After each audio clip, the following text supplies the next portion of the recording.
Los inhaladores son dispositivos que dispensan medicación con el objetivo de dilatar y desinflamar las vías respiratorias, disminuir la secreción bronquial, calmar la sensación de falta de aire y aliviar la tos.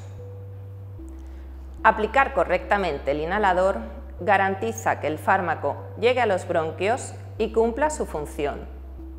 Dispositivo en polvo seco unidosis. Retire la tapa y abra la boquilla del dispositivo.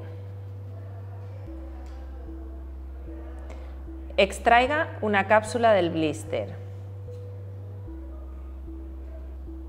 Coloque la cápsula en la cámara central del dispositivo.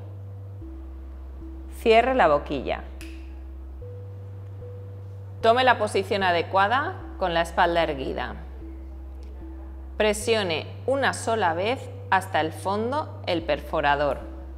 Realice una expiración máxima vaciando el aire de los pulmones. Coloque los labios alrededor de la boquilla. Realice una inspiración profunda. Contenga el aire 10 segundos. Expulse el aire lentamente.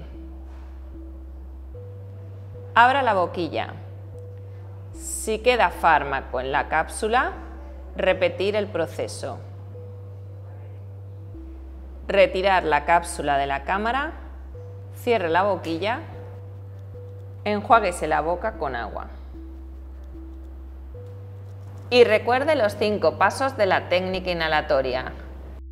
Expirar, inspirar, aguantar, expirar y enjuagar.